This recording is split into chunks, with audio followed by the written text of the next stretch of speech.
Hi, everyone, and welcome to Activate Your Value. 3 limiting beliefs to shift right now. I'm Christine Clifton. I am your hostess for the class today, and I'm very excited to bring this topic to you. I've seen a lot of sharing on my social media channels of challenges in the workplace for people who are career seekers or career changers, also entrepreneurs. A lot of talk about the economy and what's going to be happening with that. So it can naturally bring up some concerns around money and value. And I just love this topic because it's one of the keys that provided me a big shift in my own, I would say, growth, but also success, both professionally, personally, and with my money story. So we're going to talk a little bit about different types of value today. And then at the end, I'm going to share with you the quiz that I've created. I had a lot of fun playing with the quiz software. It's called Money BS Meter, and the BS means belief systems. And it's a natural segue from today's class to take that quiz and test yourself on some of the questions that are there. And at the end of the quiz, you'll be guided to my new course, which is called Show Me the Money, which I taught back in 2018. And it will also help you address the specific belief systems that you may have discovered in the quiz that you wanted to shift or address. So we'll talk about more of that at the end as well. And for those of you who are watching the recording, thank you for that. I saw some new names, so I'll briefly tell you who I am. I don't really call myself a coach. I'm calling myself a work-life trailblazer these days. And the reason I'm doing that is people usually show up in front of me a bit exhausted and wiped out, and they don't see a clear path as to the next step. And they're standing at a crossroads. They're smart. They've been successful in the past, and they're kind of questioning themselves and why they aren't clear on what to do next. And the reason is that it's probably time to blaze a new trail for yourself. So you're not seeing the path because the path isn't there yet. And this requires a big up-leveling of your own self, which is your value, right? You're activating your value, but also of understanding what you're here to do and what you're being guided to provide in the world at this next phase of your life. So that's what I help people with, get clear on that inner stuff, which I call the being. And then we help co-create the outer work, the doing, so it's in alignment with you instead of the other way around, having to fit into an environment like we've all probably been cultured to at some point in our lives in the past. So welcome, and I'm happy to have you here. So in the chat, if you would, those of you who are here, anything specific about the class title or content description that prompted you to want to attend today? And if there is, maybe just put a little word or a phrase in the chat, and I'll come back to that in a minute. So just tell me what drew you to class today. So while those responses are coming in, I wanted to talk a bit about the causes of low value or perceiving low value of ourselves. And sometimes it's things we don't have control over, like our families of origin. When we're children and we are dependent on others for our well-being and sustenance, I say implants. We get implanted with their belief systems, and we don't really have a choice, and we, at that age, probably don't even know that there's another way. So families of origin can influence our feelings of low value, not enoughness, or I can't do enough, or I'm not good enough. A lot of those enoughness things can come up from families of origin. The other thing I see that contributes to low value is what I call going to hell and back. Sometimes multiple times. And what I mean by that is that there might have been some trials and tribulations that you faced in your life, in your work, in relationships that really taxed you and possibly caused you to doubt yourself or your abilities or your enoughness. There's that word again. So that's another reason I see for low value. The other thing I see is that people are running around doing all the things and they're not seeing results from them. So they're in action, but it's not working. And so there's like, what am I doing wrong? Or am I, doing or saying something wrong? So we'll often move to that question of ourself first, is to say, what am I doing wrong? So those are some examples of low value. And if you resonate with any of those, just put yes or no in the chat for me. So yes or no if you resonate with any of those causes of low value. And no is a valid answer as well. So we've got a yes. Excellent. Thanks everybody for participating. We have a kinda. I love that. I honor that. So maybe something you'll hear today will help you recognize some of those causes or the root cause of the cause, and give you an area to look at and perhaps work on. Before we dive into the topics, I want to talk about my word choice. Those of you who know me know that I'm a bit of a word nerd, and I love looking at the origin of words, not just the definition of words. And I chose the word activate in terms of activating your value because it's already there. Your value's already there. You may start questioning it, or you may not be able to see it right now, but it is there. Believe me, it's already there. And the root of activate is, it's an action word, and it means to increase, or it means to expand. It also means to enlarge. So to enlarge, expand, or increase what's already there. Then the word value. In different languages, there are some interesting roots to this word I found when I did my research before the class today. One is power. It's rooted in the word power. It's rooted in the word strong. And it's rooted in the word to rule over, which I thought was really interesting. So value. And it's a verb and a noun. So value can be the value, valuing something like the price valuation, or you're regarding something, you value something in a particular regard. And as a noun, it shows up as being worth, it's a worth of something, but it can also be principles or standards. So think of things like core values. So just a little way to look at that word a little differently and perhaps broaden your perception of it. It isn't just money, which is why this class isn't just about money. It's about the broader sense of value and activating that inside of yourself.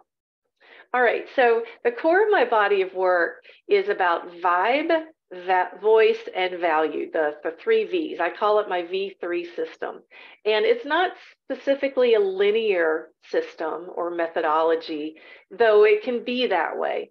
So vibe is about that inner vibration. Those of you who know me, I believe in the law of attraction, like attracts like, and that is connected to vibe, but so are things like your calling, your purpose, your why, whatever word you put on it. That's also part of your vibe.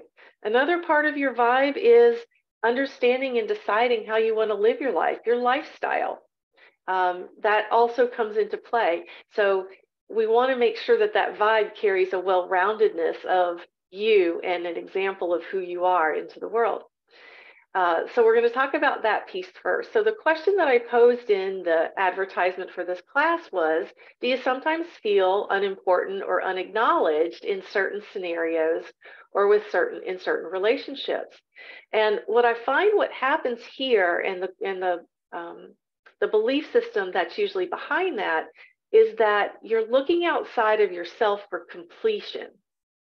So if you're expecting someone or something outside of yourself to acknowledge you or to give you importance, that means you're looking for completion outside of yourself. So unlike the Jerry Maguire "you complete me" phrase that makes everybody swoon, it's the opposite of that. It's that the unserving belief system or limiting belief is that we think that we need to get that validation from outside of ourselves. So the thing that I see falls into this is that people of service start doing more because they want to be valued more. And it's not always a conscious decision, but we've been so cultured, especially here in the US, about the doing and the productivity, that becomes the norm or the expectation. And just type yes in the chat if you identify as a person of service that serves others and might try to do more so that you can bring more value outside of yourself. That's part of that root. The other part of that root is, got some yeses, got some yeps, thank you, is that when we often serve others, it can be to the detriment of ourselves. So if we're wired for service, and we're focusing as the priority as being others, then we're not attending to ourselves. And there can be a both and in there. I'm a both and kind of gal, but the shadow to this concept or this limiting belief is that we're serving, and we ourselves are just getting depleted. So what I'd much rather us do is serve from abundance and overflow. And we're going to talk about that in a second. But the other interesting thing about serving others is that a lot of us have chosen service because of an experience we had that we don't want others to go through, perhaps, that we went through, or we've chosen service because we see something that we want to fix or improve in the world and think that it should be part of the world. And that will launch us into service. So type yes or no if you identify with that your service that you've chosen has come from your own experience or your own awareness that there's something missing or needed, or that you've had that personal experience. Let me know in the chat, yes or no. We got a double yes. And then, oh, we have a yes, my mess is my message. I've heard that before, so another yes as well. So here's the interesting thing about that. When we're serving others, that thing that we didn't get or didn't experience, and we haven't yet given ourselves that thing or that experience, then we're unconsciously vibrating in lack. So just think about that a moment. Yes, it's a noble cause. Yes, service is a beautiful thing. Believe it or not, not everyone's wired for service. We think people are because we are, but not everyone is. So first of all, it's a special calling. But think about that if we're saying, I don't want someone else to go through what I did, or I want someone not to have this experience, but we haven't yet addressed that in ourselves, then that service is carrying lack with it because we haven't yet done it for ourselves. And that's the addressing that we have the opportunity for, that will fill our cup and allow us to give from overflow. So it's kind of like, putting a plug in it, maybe pausing our service so we can get filled up and attend to ourselves, and then be at that place where we can give from the overflow instead of the depletion. So the encouragement I'll give you as the kind of the antidote to this limiting belief of, having to be completed outside of ourselves is something I call self-appreciation. And self-acceptance is another word I like to use. I find that self-love gets a little skewed, in my opinion, in the personal and spiritual growth worlds. Like, for some reason, people think that's a pedicure or a massage, and it's just so much more than that. So I like using more accessible words like self-appreciation and self-acceptance. So is there a way that you can look at who you are today, warts and all, and say, I accept you. I accept you. I appreciate you. That word appreciation also has an essence of meaning to grow in value. So when you self-appreciate, you grow in value. So those are some ways that you can look at yourself and say, what do I like about myself? What am I okay with? It's okay to identify areas of growth, but not to the degree that you're like self-flagellating, right? Because self-judgment is just self-punishment. And we've had enough of that, right? In our paths to hell and back. So don't do that to yourself. See if you can find ways for self-appreciation. And if you aren't doing that, you can make it into your own practice, right? So in the course write-up, I said, why might the law of attraction not be working for you? And it's because of this limiting belief that if you're serving others and haven't yet served yourself in that thing that you didn't get or didn't experience, then you're vibrating at a resonance of lack, and that's what the universe is hearing. So let's let the universe hear that vibration of abundance and overflow, so that the exchange of like attracts like, it can come back to you. All right, so that's the first limiting belief I wanted to cover. All right, the second principle in my body of work is called amplifying your voice. And similar to the reason for choosing activation, amplifying is assuming that it's already there. So yes, your voice is already here. And in the course outline, I said, are you having challenges expressing your worth or your value in life or at work? And that is a real interesting thing that I find with people of service, because we don't want to like stand at the top of the mountain and pound our chest, or say, look at me, I've done this. So type yes in the chat if you're that person who doesn't want to shine the spotlight on yourself, or don't want to brag, don't want to beat your chest about your value. And let me know if that resonates with you. I got a smiley face, so there we go, and a couple of yeses. So there's ways to do this, but I'll get to that. Let's talk about the limiting belief here. So often what happens, it depends. I love that. I love the in-between answers. Thanks, everybody. They're all very valid. So the limiting belief behind this is that there's likely, and this is often unconscious, there's likely the fact that you aren't recognizing your role as the conduit of your service. So whether you're a career professional or whether you're an entrepreneur, being of service means that you're the person who's delivering the service, right? So not finding your voice is often a symptom of the limiting belief that you're not fully recognizing that that service wouldn't happen if it wasn't for you. Okay, so one of my beliefs is I'm a particle of the divine walking this planet. Okay, that's the word I use. Don't let the word divine turn you off. Put your word in there. I want you to use the word that you're comfortable with. I use source, I use spirit, I use divine, kind of all connected together. So that's my belief. So if we're here serving at a higher calling, our why or our purpose, then we have to acknowledge that we are the reason that service exists. It's us. We don't have to brag about it. It's simply a fact. It's simply a fact. So sense for yourself if there might be some areas of your work or life where you may not be acknowledging the fact that your existence is your value, and your beingness by itself is what's important, because you are the conduit to this service and providing this service. What I find with career seekers is that they'll fall into a belief system that they're the same as everybody else, right? So if you're an accountant, there's a lot of accountants out there looking for jobs. So I'm the same as any other accountant. Or if you are an entrepreneur and you're a coach, well, everyone's a coach. There's lots of people who are coach. I'm not any different. Well, you might not be any different, but you are very special. And the essence of the specialness comes down to the uniqueness of yourself.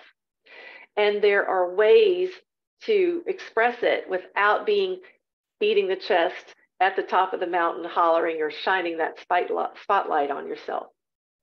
Now, the other thing that I see is that people kind of feel icky about selling themselves or promoting themselves. They perceive it to be, like I said before, bragging or putting ourselves out there. If some of you were like me and I err on a little bit of the introvert side, I'm usually more quiet than I am expressive. Of course, except in class, because I love to teach. But that also might be something you resonate with. So what I want you to understand is that even though there's sameness out there, there's uniqueness out there. Why would someone choose me to support them in their career change or business growth versus somebody else? There's a lot of career coaches out there and a lot of business coaches out there. It usually comes down to uniqueness, and the same is true for you. So I'd love for you to, if you haven't already, build a practice. Maybe that's part of your self-appreciation practice, okay, is to recognize the uniqueness that is you so you can bring it into your awareness. Now, finding your voice around that is a whole different matter sometimes. And the way I like to position it is, what could you say that is simply factual? What could you say about your uniqueness or your service or your offerings or your value that is just pure fact? So if I'm an accountant and I'm seeking a career, I could tell my interviewer that, just last quarter, I found a major error in the software that saved the company $10,000, right? I'm just stating a fact. And so the way to be able to voice it is, first of all, to own your uniqueness. That's pretty much the first step. But the next way is to say, how can I state these things as fact without it needing to be like I'm calling attention to myself, but instead simply saying, what is and what is. The other thing to think about is that you can use other people's statements. So I've had my resume redone by a professional company recently because I'm looking for some contractor opportunities in coaching and professional development. And part of what they did was asked me for testimonials or recommendations from people, and they actually put it in the resume. So other people's words could also help you express or voice your value. So if you're an entrepreneur, it can be a case study or a testimonial from a client. If you're in career search, it could be a statement from a teacher that you've had, or a prior coworker, or even a prior boss that you might have. So instead of just tagging at the end of your resume references upon request, put in your resume a statement from those people and let those words speak for you as well. So those are two ways that you can come about it. Now, what I'll say is, when you're going to voice yourself, that it's still a little awkward if you're not used to it, even when you're using other people's words for you, because we still have that little hiccup in our mind that we're bragging or we're calling attention to ourselves. So the skill I'd like to give you, if you don't have it already, is something I call diaphragmatic breathing. And it's a very simple technique that I want to briefly tell you about now. And you can go look it up on YouTube. There's videos that will teach you how. But diaphragmatic breathing is a way to remind our bodies that we actually breathe from the belly and not from the lungs, that it's our diaphragm that stimulates the lung activation, right? So if I tell people to take a deep breath, I normally see this visually, right? Their shoulders go up and down. But if we talk about diaphragmatic breathing and filling the belly, a deep breath looks like this, because I'm just expanding the belly. So the thing to remember is that when we are in high emotion, whether it's celebration, whether it's tears, it cuts off the communication from our limbic brain to our neocortex brain. So what does that mean, Christine? Okay, I'm an armchair brain scientist. So what that means is that our primitive brain is what carries the fight-flight response, or the rest-digest response in our nervous systems. The neocortex brain is what carries our language library. So when we're in fight or flight, when we're activated by emotion, whatever it is, it cuts off that access to the language library, and we can't find our voice. So say yes or no in the chat, whether you've ever had a situation where you've been confronted with something in the moment and haven't been able to say what you wanted to say, or couldn't find the words for it in the moment. Then you're driving home from that situation and thinking of all the great things that you wish you had said, right? So give yourself a break. That is your body responding the way it's wired to respond. And diaphragmatic breathing is a way to calm your body down into the rest and digest nervous system so you can access that language library. And the cool thing is that it is just breathing, so no one really knows you're doing anything special. You're just reminding yourself to breathe through the belly.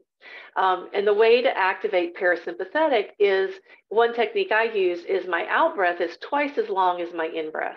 So if I breathe in on the count of 3, I want to hold my out breath and extend it for the count of 6.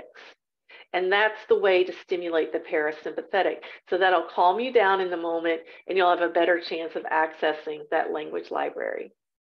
All right, so these are just some ways to learn how to comfortably talk about your value, and be sure to think of those physical impacts as well, and give yourself a break, because it's likely not your fault, and it's actually counterintuitive to be able to speak while you're having high emotion. So we kind of have to train ourselves how to do something that isn't intuitive to our bodies. All right, wonderful. So that was limiting belief number 2, which is not recognizing your role as a conduit in your service to the world.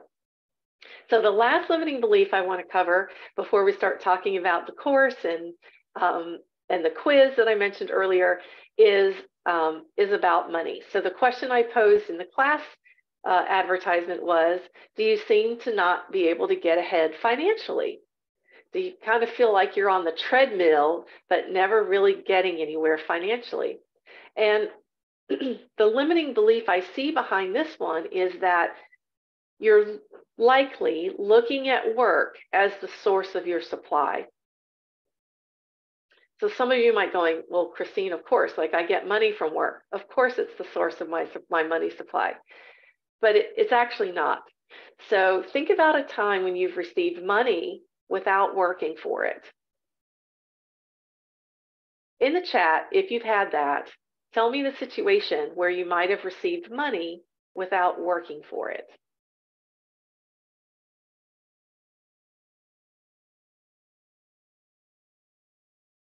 And sometimes there's some stumpness in that question. So think, have you ever found a quarter on a sidewalk? Or you have, I don't know, had jeans in the laundry and you're finally washing them and there's a $5 bill in the pocket, or maybe you've gotten an inheritance, or maybe you got a bonus. How about the, let's say the pandemic money that came out, at least here in the US? Someone says money in the mail. Yes, COVID assistance. Yes, award. So those are all examples. So that can almost immediately bust that belief that money comes from work. So here's the other perspective, or money actually doesn't come from work. I want to be clear about that. So if we perceive that money comes from working, well, where does that money come from? So let's use an example of the employer. Let's say I'm employed by a company. I get a paycheck. That money comes from the company. But where does the money the company has come from? Right? It comes from clients or customers. So clients or customers or investors, right, put money into the company. So where do the investors or the customers or the clients get their money? Right? They get their money from either working or inheritance or finding it or whatever. So when you can think beyond just that immediate receiving point, you can see that the money is already out there. The money that's coming to you is already out there. It's in circulation, right? That's why they call it currency. You know, me and my word nerdness, right? Currency. You plug something into the wall, there's a current there, but also currency, money, is moving. So money doesn't come from work. Money is already there. So guess what is the source of your supply? Whatever your word is for that higher entity, if it's the universe, if it's God, if it's divine spirit. My friend Jen says tree, Bob, doesn't matter what you call it. The money is already out there floating around. It's a matter of calling it in. And when we are lacking money, often our physical response is what I call constriction. In my body, it feels constricting. So when I start worrying about money or money flow, I'm constricted. What I'm talking about here is a perception that money is already floating around. Have you ever seen those games maybe at the fair where you step in this tent of money and it's floating around everywhere and you've got to, you know, however much money you can grab with the wind spinning the money around, you get to keep. Like that's kind of what it's like. Money's already spinning around. We get to call it in. And that's a much more expansive way to create our vibration. So the universe knows that we're here to receive. So again, it can be counterintuitive. We're cultured to believe so many things about money. And that can make us constricted because we're only thinking of those possibilities. Whereas my expansive belief system can bring in money to support me in what I'm looking to do. Now, the interesting thing is when I was given the gift of something I call the Magical Money Manifestation Spreadsheet by Spirit, this was back in 2018, which is where I first taught that course, Show Me the Money, which I'm going to tell you about. But I hate spreadsheets. I'm not a number gal. It drives me crazy. So I knew it was Spirit that gave me this inkling to create a dashboard for people's money flow so they can see it moving all around. And that's part of what comes into play here is that the money is here. We want to keep it moving around. So when we feel constricted, we often hold on to the money and we don't let it flow. And think of that energy. What is the universe reading from that energy? It's reading no flow. So you'll get no flow. So the course that I'll tell you about more in a minute is going to show you and teach you how to stimulate that flow. The other thing is that if we keep our belief system that money comes from work and that's it, it also limits our perception of opportunities that are out there. So one of the things I like to say is that whatever is linked to my calling, whatever brings me the impetus of action, whether it's work or volunteerism or I don't know, sitting outside in the sun, whatever might be calling to you as being the doing, that is the beingness that you're also being asked for. So being is doing. When we can pull the focus away from work and instead look at the focus as our lives as a whole, now we have other opportunities outside of ourselves, and we can better look at opportunities other than work as being a conduit for our service, or what I call it my work, quote unquote, but it's my sacred calling. My soul's calling is my work. So when my mom fell ill last year and almost died, in my traveling home to care for her and be a part of her advocacy team, that was work. I didn't get money from it. That's work. So work is the expression of your calling, your expression of your service, no matter where it shows up. So to really own that is going to open up that opportunity for you and help you think more expansively to call that money in.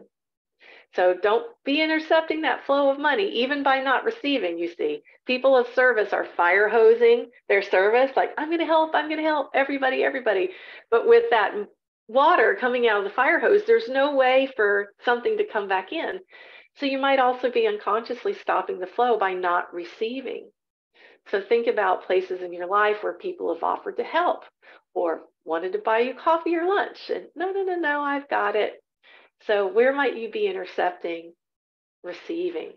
So people of service have that opportunity to remember that you have to receive or you're literally interrupting the law of attraction, right?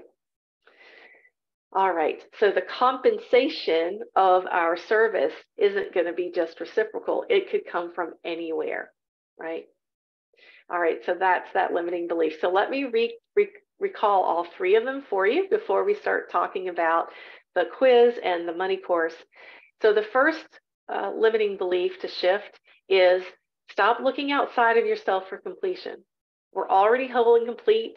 We don't live in a universe with a black hole that's sucking us out into the space, sphere. We are whole and complete. We're a whole and complete universe. We're a whole and complete entity, which means we're whole and complete. So stay within that knowing and your connection to the source of your understanding, whatever that is, that's your completeness. The other limiting belief is, please recognize that you are the conduit of your service.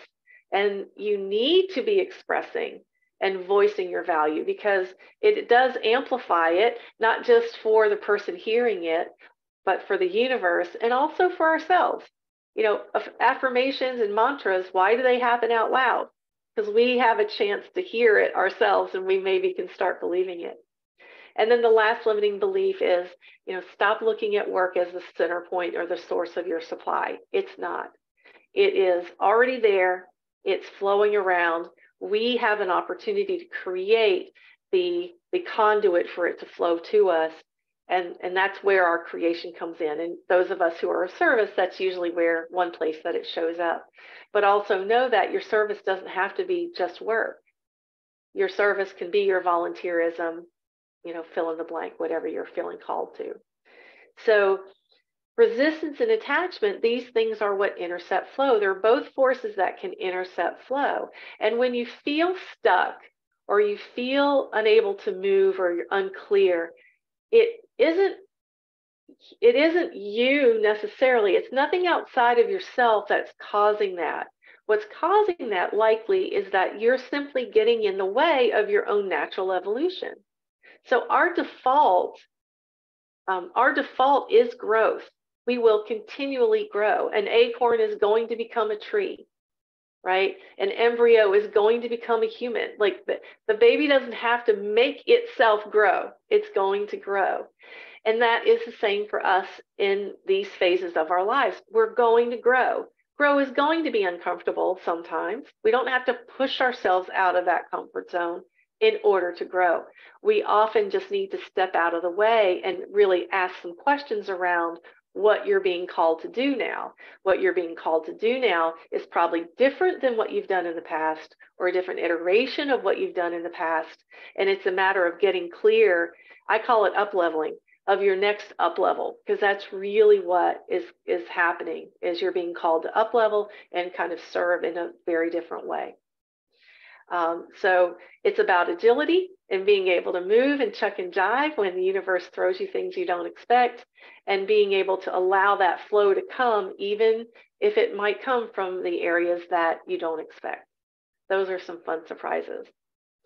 All right, so that's the 3 limiting beliefs to shift right now. And I want to talk to you then about this money quiz that I created. So in working with my coach recently, when I was feeling a bit flat, I also got her help to really see what I do and take her eyes and look at what I do. And she said to me, Christine, you have all these great things. Like, what are you doing with them? Like, you've already created a lot of things. What are you doing with them? And I was like, gosh, in a lot of ways, I'm not doing anything. So the quiz is one of them. And I took it from a flat kind of quiz on a piece of paper to putting it in this quiz software. So when this class today is done, you're going to get an email in about 15 minutes that will have links to take you to the quiz. So I'd love you to take the quiz, and it's going to help show you different areas of your belief systems that you might have the opportunity to shift in your money beliefs. And then at the end of the quiz, you're going to have some options to go to the course and purchase the course, or to have some time with me, and you'll see those options and you can click there. So the course, let me tell you about that, is Show Me the Money. And like I said, I started this course in 2018 when Spirit gave me the Magical Money Manifestation spreadsheet. And I still use the spreadsheet today, at least once a month. When my clients start it, I have them start it once a week till we get used to it and aren't afraid of what we're looking at. But the course will take you through the concepts I've shared today, but expand on them significantly. There's about 15-ish different limiting beliefs that I've discovered are pretty common over the course of our lives. And the class will help you evoke those and be able to look at them and find ways to shift past them and clear them. So it's $50, the class, and it's a video. There's videos, audios, and transcripts. So as I mentioned at the top of this class today, I'm looking to make my work much more accessible by having different mediums that appeal to different people. So you can read the transcript, you can listen to the audio by itself, or listen to the audio and look at the transcript, but then there's also the videos that are there that you can watch that also has the subtitles on the videos. So the content in total is about 90 minutes. There's 5 different segments. So I've made it easy for you to come and go in after each segment, so you don't have to worry about needing a whole chunk of 90 minutes to sit through it. It'll give you little parts to pause and kind of think about the content. There's a handout as well, and as I told you, there is also the Excel spreadsheet. So the email you'll receive after today's class will also have a link straight to the course in case you don't want to do the quiz. and you can take a look at it there. And as always, if you have any questions about anything, you can always email me at christine@christineclifton.com. The same email address, if you aren't already on my monthly email, I only send 1 or 2 a month, and it's not part of MailChimp or Constant Contact. I got rid of those because they felt so burdensome to me. So if you want to be added to that once or twice a month, just email. It's usually about events that I'm hosting. For example, tonight is my Kindred Spirit Hangout, which I love hosting once a month. You'll get notification of my event. So you can email me at christine@christineclifton.com, and I'll add you to that list if you'd like. All right, so that ties it up for today's Activate Your Value. I'm going to stop the recording, but I will take Q&A at the end of class. So thank you so much. Those of you watching the recording, thanks for coming.